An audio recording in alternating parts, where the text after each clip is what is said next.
Hello बच्चों, welcome to Gurukul academy. So from this video we are going to start chapter number 1 sets from class 12 mathematics.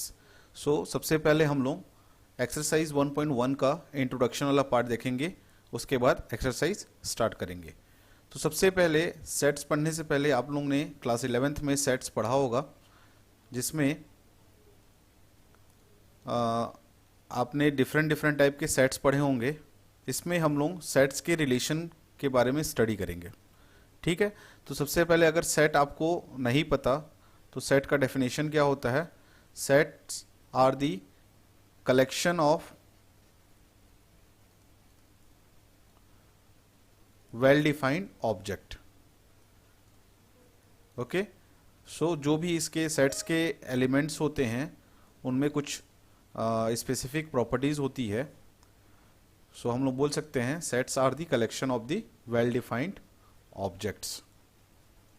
Okay, सबसे पहले for example let's take an example. जैसे कोई एक set है जिसके element हम मान लेते हैं 1 और 2 है, और एक सेट बी है जिसके एलिमेंट हैं 3 एंड 4, ठीक है। सो जो रिलेशन होता है इन सेट्स के बीच में वो हम इनके कार्टेशियन प्रोडक्ट के साथ टैली करते हैं। लाइक ए क्रॉस बी अगर हम निकालना चाहें तो जो ऑर्डर्ड पेयर बनेंगे, 1 का कॉम्बिनेशन बनेगा 3 के साथ और 1 का फिर 4 के साथ। सो ये कुछ इस तरीके से रहेगा 1 3 एंड 1 4। सिमिलरली 2 का रहेगा 2 3 एंड 2 4। सो ये इनके कार्टेशियन प्रोडक्ट के एलिमेंट्स हैं, है ना। इन्हीं के बीच में जो भी रिलेशन हम देखेंगे वो इनके कार्टेशियन प्रोडक्ट में प्रेजेंट होना चाहिए, ठीक है। सो रिलेशन जो भी आपको गिवन होगा, वो जो रिलेशन को हम आर से रिप्रेजेंट करेंगे वो क्या होगा, सबसेट होगा किसका, ए क्रॉस बी का, ऑलवेज, है ना। अगर नहीं हुआ तो फिर वो रिलेशन इस जो गिवन रिलेशन है वो इसमें प्रेजेंट नहीं है, हम ऐसा आंसर करेंगे। अब जैसे हम यहाँ पे ऑर्डर्ड पेयर को रिप्रेजेंट किए हैं, सपोज एक ऑर्डर्ड पेयर आपका 1 3, तो ये रिप्रेजेंट करता है x की वैल्यू को और ये रिप्रेजेंट करता है y की वैल्यू को, ठीक है। ये x की वैल्यू को रिप्रेजेंट करता है और ये रिप्रेजेंट करता है y की वैल्यू को। सो ये जो x की वैल्यू है इसी को हम बोलते हैं डोमेन। क्या बोलते हैं इसको हम, डोमेन। और ये जो y है इसी को हम बोलते हैं रेंज, ठीक है। जैसे दो सेट आपको गिवन है, एक सेट ए मान लो गिवन है जैसे 1 और 2 उसके एलिमेंट्स हैं, और दूसरा सेट बी है जिसके एलिमेंट 3 और 4 है। तो ये आ जाएगा आपका डोमेन। और इनके जो रिलेशन बन रहे हैं, जो कार्टेशियन प्रोडक्ट रेडी हो रहा है 1 का 3 के साथ, 1 का 4 के साथ, 2 का 3 और 2 का 4। सो ये 3 और 4 क्या हो जाएंगे आपके रेंज, ठीक है। ये सब हम क्लास 11 में पहले से पढ़ चुके हैं। ओके, फॉर एग्जाम्पल जैसे हम एक एग्जाम्पल लेते हैं, एक रिलेशन हमको गिवन है, इसी क्वेश्चन के बेस पे हम एग्जाम्पल लेते हैं जिसमें जो x और y है such that y is equal to 2x, ठीक है। सो एक्स वाई का पेयर बन रहा है जिसमें y की वैल्यू क्या है, x की डबल है। तो ऐसा कोई कॉम्बिनेशन बन रहेगा, सपोज मैं x की वैल्यू यहाँ पे 1 रखता हूँ, x की वैल्यू मैं 1 रखूँ तो y की वैल्यू क्या हो जाएगी, 1 का डबल 2। अगर x की वैल्यू मैं 2 रखता हूँ तो y की वैल्यू क्या बनेगी, 4, है ना। सो दो ही x की वैल्यू हम दो पुट कर सकते हैं, तो यहाँ पे कॉम्बिनेशन बन रहा है 1 2 और 2 4 का, ठीक है। और ये दोनों यहाँ पे प्रेजेंट, 1 2 तो यहाँ पे प्रेजेंट नहीं है, 1 2 तो यहाँ पे प्रेजेंट नहीं है, लेकिन 2 4 प्रेजेंट है। देखो 2 4 ये प्रेजेंट है, तो ये रिलेशन यहाँ पे है, हम ऐसा बोल सकते हैं। ओके, अब इसके बाद देखते हैं टाइप्स ऑफ रिलेशन, रिलेशन के टाइप्स। पहला रिलेशन होता है एम्प्टी रिलेशन। एम्प्टी रिलेशन क्या होता है, जैसे आपने एम्प्टी सेट पढ़ा होगा, ऐसा सेट जिसमें कोई भी एलिमेंट नहीं रहते, जिसको हम रिप्रेजेंट करते हैं 5 से, है ना। a इज इक्वल टू 5 भी लिख सकते हैं, या a इज इक्वल टू हम ऐसा ब्लैंक भी छोड़ सकते हैं। सो इनको एम्प्टी सेट बोलते हैं। तो रिलेशन में भी यही है, अगर जो हमको रिलेशन गिवन है उसमें कोई भी एलिमेंट नहीं आ रहे हैं तो वैसे रिलेशन को हम बोलेंगे एम्प्टी रिलेशन। दूसरा रिलेशन होता है universal relation.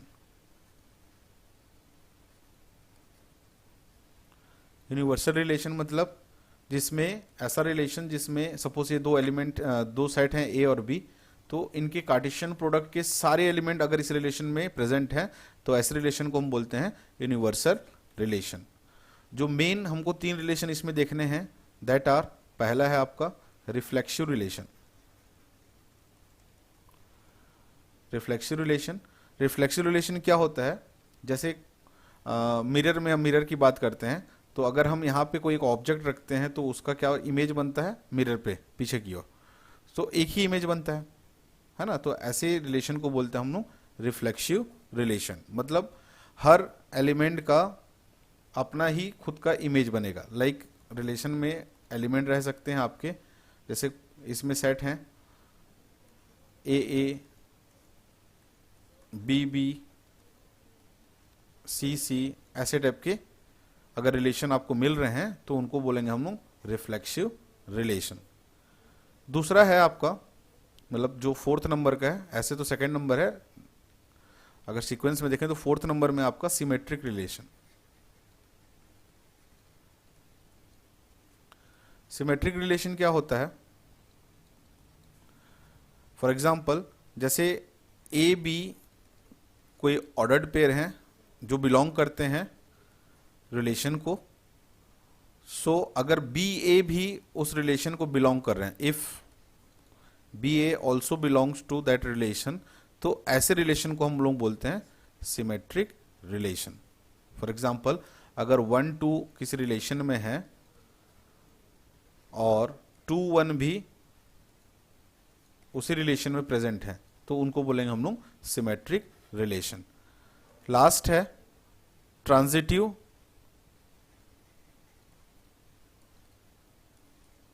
Relation. Transitive relation क्या होता है, फॉर एग्जाम्पल अगर ए बी कोई ऑर्डर्ड पेयर है जो किसी रिलेशन को बिलोंग कर रहे हैं, और बी सी भी एक ऑर्डर्ड पेयर है जो उस रिलेशन को बिलोंग कर रहे हैं, अगर ए सी भी, मतलब इसका ये वाला एलिमेंट और इसका लास्ट वाला, अगर ये भी उस रिलेशन में प्रेजेंट है तो ऐसे रिलेशन को बोलेंगे हम लोग ट्रांजिटिव रिलेशन। समझ में आया। एक और देखना है आपको, इक्विवेलेंस रिलेशन। इक्विवेलेंस रिलेशन कब होते हैं,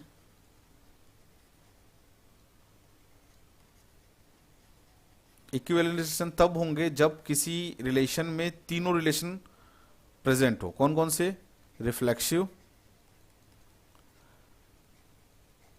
रिफ्लेक्सिव के साथ आपका सिमेट्रिक